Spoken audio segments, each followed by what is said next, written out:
Thriller ಅಂದ್ರೆ ಅದೊಂದು ಅನುಭವ. ಅಲ್ಲಿ ಏನಿಲ್ಲ ಅಂದ್ರೂ ರಹಸ್ಯಗಳಂತೂ ಇರ್ಲೇಬೇಕು. ಅಂಡ್ ಅದು ನಮ್ಮಲ್ಲೇ ಇರೋ ಹಲವು ಕಥೆಗಳಿಂದ ತಗೊಂಡಾಗ ಇನ್ನೂ ಹೆಚ್ಚಿನ ಜನರನ್ನ ತಲುಪತ್ತೆ ಅನ್ನೋದು ನನ್ನ ಭಾವನೆ. ಇನ್ಫ್ಯಾಕ್ಟ್ ವರ್ಕ್ ಕೂಡ ಆಗಿದೆ. ಸೊ ಅದಕ್ಕಾಗಿನೇ ತುಂಬಾ ಸಲ ಇದನ್ನ ಮೆನ್ಷನ್ ಮಾಡಿದೀನಿ.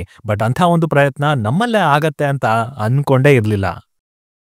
ಮಾರಿಗಲ್ಲು ಇದು ದೇವರಾಜ್ ಪೂಜಾರಿ ಅವರು ನಿರ್ದೇಶಿಸಿರುವಂತಹ ವೆಬ್ ಸೀರೀಸ್. ಇದು ZEE5 ನಲ್ಲಿ ಸ್ಟ್ರೀಮ್ ಆಗ್ತಾ ಇದೆ. ಇನ್ನು ಪ್ಲಾಟ್ ವಿಷಯಕ್ಕೆ ಬರೋದಾದ್ರೆ, ಮಾರಿಗುಡ್ಡ ಅನ್ನೋ ಒಂದು ಊರಲ್ಲಿ ಕದಂಬರ ಕಾಲದಿಂದ ಬಚ್ಚಿಟ್ಟಿರೋ ನಿಧಿ ಇದೆ. ಅಂಡ್ ಅದರ ಹಿಂದೆ ಈಗ ಹಲವು ಜನ ಬಿದ್ದಿದ್ದಾರೆ. ಸೊ ಅವರಿಗೆ ಈ ವಿಷಯ ತಿಳಿದಿದ್ ಹೇಗೆ, ಅಲ್ಲಿಂದ ಮುಂದೆ ಏನಾಯ್ತು, ಅಂಡ್ ಈ ಕದಂಬರ ನಿಧಿ ಸಿಕ್ತಾ ಇಲ್ವಾ ಅನ್ನೋದನ್ನ ನೀವು ಸೀರೀಸ್ ನೋಡಿನೇ ತಿಳ್ಕೋಬೇಕು. ಇನ್ನ ನಿಜವಾಗ್ಲೂ ಈ ವೆಬ್ ಸೀರೀಸ್ ಹೇಗಿದೆ, ನನಗೇನ್ ಇಷ್ಟ ಆಯ್ತು, ಏನೇನೆಲ್ಲ ಕಷ್ಟ ಆಯ್ತು, ಇದೆಲ್ಲದ್ರ ಬಗ್ಗೆನೂ ಡೀಟೇಲ್ಡ್ ಆಗಿ ಮಾತಾಡ್ತೀನಿ. ಆದ್ರೆ ಅದಕ್ಕಿಂತ ಮುಂಚೆ ಚಾನಲ್ಗೆ ಹೊಸಬರಾಗಿದ್ರೆ ಸಬ್ಸ್ಕ್ರೈಬ್ ಮಾಡ್ಕೊಳ್ಳಿ. ಅಂಡ್ ವಿಡಿಯೋ ಇಷ್ಟ ಆಯ್ತು ಅಂದ್ರೆ ಡೆಫಿನೆಟ್ಲಿ ಒಂದು ಲೈಕ್ ಕೊಟ್ಟು ಕಂಟಿನ್ಯೂ ಮಾಡಿ.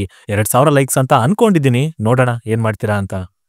ಇಲ್ಲಿ ನನಗೆ ಪಾಸಿಟಿವ್ ಆಗಿ ವರ್ಕ್ ಆದಂತ ಪಾಯಿಂಟ್ಸ್ ಕಡೆ ಬರೋದಾದ್ರೆ, ಮೊದಲನೇದಾಗಿ ಇದರ ಕಾನ್ಸೆಪ್ಟ್ ತುಂಬಾ ಯೂನಿಕ್ ಆಗಿದೆ, ಡಿಫರೆಂಟ್ ಆಗಿದೆ, ಇಂಟ್ರೆಸ್ಟಿಂಗ್ ಆಗಿ ಕೊನೆವರೆಗೂ ಎಳ್ಕೊಂಡು ಹೋಗೋ ತರ ಅಡ್ವೆಂಚರ್ ಎಲಿಮೆಂಟ್ಗಳು ಕೂಡ ಇವೆ. ಹಿಂದಿನಲ್ಲಿ ಸೀಕ್ರೆಟ್ಸ್ ಆಫ್ ದ ಶಿಲೇದಾರ್ ಅಂತ ಒಂದು ಸೀರೀಸ್ ಬಂದಿತ್ತು, ನಮ್ಮದೇ ಹಿಸ್ಟಾರಿಕಲ್ ರೆಫರೆನ್ಸ್ ಮೇಲೆ. ಸೊ ಅದೇ ತರ ಕನ್ನಡದ ಕದಂಬರ ಸಾಮ್ರಾಜ್ಯ, ಅದರೊಳಗಿನ ರಹಸ್ಯ, ಅಲ್ಲಿ ಹುಟ್ಟಿರುವಂತ ಆಚರಣೆ ಅಂಡ್ ಆಫ್ ಕೋರ್ಸ್ ನಿಧಿ, ಇವೆಲ್ಲ ಸೇರಿ ಸಿಕ್ಕಾಪಟ್ಟೆ ಕುತೂಹಲ ಕ್ರಿಯೇಟ್ ಆಗಿದೆ. ಮೊದಲ ಎಪಿಸೋಡ್ ನಿಂದಾನೇ ಇಲ್ಲಿನ ಪ್ಲಾಟ್ ನಮ್ಮನ್ನ ಒಳಗೆ ಎಳ್ಕೊಳ್ಳುತ್ತೆ. ಆಕ್ಚುಲಿ ಕದಂಬರ ರಾಜಧಾನಿ ಈಗಿನ ಸಿರ್ಸಿಯಲ್ಲಿ ನಡೀತಾ ಇರುವಂತ ಕಥೆ ಇದು. ಸೊ ಆ ಬ್ಯಾಕ್ ಡ್ರಾಪ್ ಇಂದಾನೆ ಇಂಟೆನ್ಸಿಟಿ ಹೆಚ್ಚಾಗಿದೆ.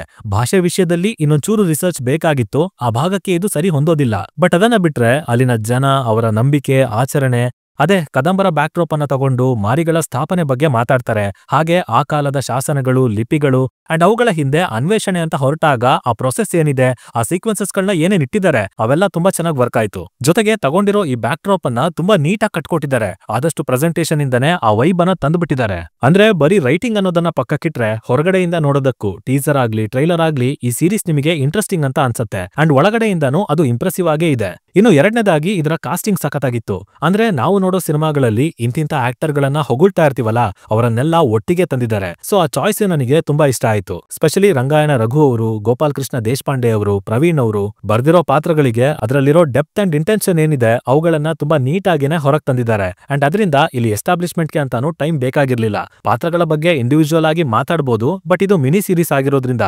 ಪರ್ಟಿಕ್ಯುಲರ್ಲಿ ಇಷ್ಟೊಂದೆಲ್ಲ ಆಕ್ಟರ್ ಗಳ ಮಧ್ಯೆ ಯಾರು ಏನು ಮಾಡಿದ್ದಾರೆ ಅಂತ ಹೇಳೋದಕ್ಕೆ ಹೋದ್ರೆ ಸ್ಪಾಯ್ಲರ್ ಆಗ್ಬಿಡುತ್ತೆ. ಸೊ ಬೇಡ. ಬಟ್ ಓವರ್ ಆಲ್ ಕೊಟ್ಟಿರೋ ಪಾತ್ರನ ಅದಕ್ಕಿಂತ ಹೆಚ್ಚಾಗಿನೇ ಅತಿ ಇಂಪ್ರೆಸಿವ್ ಆಗಿ ಡೆಲಿವರ್ ಮಾಡಿದ್ದಾರೆ ಪ್ರತಿಯೊಬ್ರು ಕೂಡ. ಇನ್ನು ಬ್ಯಾಕ್ ಗ್ರೌಂಡ್ ಸ್ಕೋರಿಂಗ್ ತುಂಬಾನೇ ಇಂಟ್ರಿಗಿಂಗ್ ಆಗಿ ಬಂದಿದೆ. Starting from the title intro, ಆ ಮ್ಯೂಸಿಕ್ ನಮ್ಮನ್ನ ತುಂಬಾ ಚೆನ್ನಾಗಿ ಹಿಡಿದಿಟ್ಕೊಳತ್ತೆ, ತಲೆಲುಳಿಯತ್ತೆ. ಸ್ಪೆಷಲಿ ಮಾರಿಗೆ ಅಂತ ಕೊಟ್ಟಿರೋ ಸೌಂಡ್, ಆ ಟೋಟಲ್ ಸೌಂಡ್ ಡಿಸೈನಿಂಗ್ ಏನಿದೆ ಅದು ಸಹ ಇಷ್ಟ ಆಯ್ತು. ಇವುಗಳ ಹೊರತಾಗಿ ಪರ್ಸ್ಪೆಕ್ಟಿವ್ಸ್ ಬಗ್ಗೆನೂ ಸಣ್ಣದಾಗಿ ಮಾತಾಡ್ತಾರೆ, ಒಂದು ಲೇಯರ್ ಓಪನ್ ಆಗತ್ತೆ. ಸೊ ಅದು 5ನೇ ಎಪಿಸೋಡ್ ವರ್ಗೂ ಹುಟ್ಟಿರೋ ಪ್ರಶ್ನೆನ ನೀಟಾಗಿ ಕ್ಯಾರಿ ಮಾಡ್ಕೊಂಡು ಹೋಗಿದೆ ಅಂತ ಹೇಳ್ತೀನಿ. ಇನ್ನು ಇದರ ನೆಗೆಟಿವ್ಸ್, ಆಕ್ಚುಲಿ ನನಗೆ ಇಲ್ಲಿ ಇಂಥದ್ದು ಕಷ್ಟ ಆಯ್ತು ಅನ್ನೋ ತರ ಏನಿರ್ಲಿಲ್ಲ. ಆದ್ರೆ ಈ ಕಥೆಗೆ ಸಾಕಷ್ಟು ಪೊಟೆನ್ಶಿಯಲ್ ಅಂತೂ ಇತ್ತು. ಗೊತ್ತಿಲ್ಲ ಯಾಕೆ ಮಿನಿ ಸೀರೀಸ್ ಆಪ್ಷನ್ ನ ತಗೊಂಡ್ರು ಅಂತ. ಬಟ್ ಈ ಐಡಿಯಾನ ನೀಟಾಗಿ ಕೂತ್ಕೊಂಡು ಡಿಸ್ಕಸ್ ಮಾಡಿ ಡೆವಲಪ್ ಮಾಡಿದ್ರೆ ಫುಲ್ ಫ್ಲೆಡ್ಜ್ ಸೀರೀಸ್ ಆಗಿ ಕಂಪ್ಲೀಟ್ ಸ್ಯಾಟಿಸ್ಫ್ಯಾಕ್ಷನ್ ನ ತಂದಿರೋದು. ಬಿಕಾಸ್ ಡ್ಯೂರೇಷನ್ ಕಡಿಮೆ ಇರೋದ್ರಿಂದ ಎಲ್ಲಿಗೋ ಅರ್ಜೆಂಟ್ ಅಲ್ಲಿ ಓಡ್ತಾ ಇದಾರೆ, ಸರಿಯಾದ ಕಾಂಟೆಕ್ಸ್ಟ್ ಅನ್ನ ಕೊಡ್ತಾ ಇಲ್ಲ. ಇಲ್ಲಿ ಇನ್ನೊಂದೆರಡು ಸೀಕ್ವೆನ್ಸ್ ಗಳು ಬರ್ಬೇಕಾಗಿತ್ತು, ಡೆಪ್ತ್ ಆಡ್ ಮಾಡಿದ್ರೆ ಚೆನ್ನಾಗಿರ್ತಿತ್ತು, ಅವಕಾಶ ಇತ್ತಲ್ವಾ ಅಂತೆಲ್ಲ ಅನ್ಸತ್ತೆ. ಸೊ ಅದನ್ನ ಇನ್ನೂ ಸಟಲ್ ಆಗಿ ಡೆಲಿವರ್ ಮಾಡಬಹುದಾಗಿತ್ತು. ಹಾಗೆ ಮುಖ್ಯವಾಗಿ ಪ್ರಶ್ನೆನ ಕೊನೆವರೆಗೂ ತಂದು ಒಂದೇ ಸಲ ಎಫರ್ಟ್ಲೆಸ್ ಆಗಿ ಅವರೇ ಎಲ್ಲದನ್ನು ರಿವೀಲ್ ಮಾಡ್ಬಿಡ್ತಾರೆ. ಸೊ ಅದು ಕೂಡ ಬೆಟರ್ ಆಗ್ಬೋದಾಗಿತ್ತು ಅಂತ ಹೇಳ್ತೀನಿ. ಇನ್ನು ಇದರ ಮೇಲಿರೋ ಕಾಂತಾರ ಛಾಯೆ ಪಾಸಿಟಿವ್ ಹೌದು, ನೆಗೆಟಿವ್ ಹೌದು. ಟೋಟಲ್ ಆಗಿ it's a decent to good watch series. And ಈ ಅಡ್ವೆಂಚರ್ ಕಥೆಗಳನ್ನ, ರಹಸ್ಯಗಳನ್ನ ಇಷ್ಟಪಡೋರ್ಗೆ ಇದು ಇನ್ನೂ ಒಳ್ಳೆ ಎಕ್ಸ್ಪೀರಿಯನ್ಸ್ ಅನ್ನ ಕೊಡೋ ಸಾಧ್ಯತೆ ಇದೆ. ಇರೋದು 7 ಎಪಿಸೋಡ್ಗಳು. ಅಂಡ್ ಮೊದಲನೇದು 32 ನಿಮಿಷ, ಮಿಕ್ಕಿದ್ದೆಲ್ಲ 15ರಿಂದ 20 ನಿಮಿಷ ಇದೆ. ಟೋಟಲ್ ಒಂದು 3 ಗಂಟೆ ಸಿನಿಮಾ ತರ ಆರಾಮಾಗಿ ನೋಡಿ ಮುಗಿಸಬಹುದು. ಜೊತೆಗೆ ಸ್ಕ್ರೀನ್ ಪ್ಲೇ ಟೈಟ್ ಆಗಿರೋದ್ರಿಂದ ಲ್ಯಾಗ್ ಅಂತಾನೂ ಅನ್ಸಲ್ಲ. ಸೊ ಡೆಫಿನೆಟ್ಲಿ ಟ್ರೈ ಮಾಡಿ. ಬಟ್ ಹೇಳದ್ನಲ್ಲ, ಇದನ್ನ ಇನ್ನೂ ಚೆನ್ನಾಗಿ ಮಾಡಬಹುದಾಗಿತ್ತು, ಇನ್ನೂ ಒಳ್ಳೆ ರೈಟಿಂಗ್ ಬೇಕಾಗಿತ್ತು ಅಂತ. ಸೊ ಆ ಲೆಕ್ಕದಲ್ಲಿ ನೋಡೋವಂಥವ್ರು ನಿಮ್ಮಲ್ಲಿ ಯಾರಾದ್ರೂ ಆಲ್ರೆಡಿ ಈ ಸೀರೀಸ್ ನ ನೋಡಿ ಆಗಿದ್ರೆ ಇದು ನಿಮಗೆ ಯಾವ ತರ ಅನುಭವ ಕೊಡ್ತು ಅನ್ನೋದನ್ನ ಕೆಳಗಡೆ ತಪ್ಪದೇನೆ ಕಮೆಂಟ್ ಮಾಡಿ ತಿಳಿಸ್ಬಿಡಿ, ಡಿಸ್ಕಸ್ ಮಾಡೋಣ. ಸೈನಿಂಗ್ ಆಫ್, ಲಿಖಿತ್.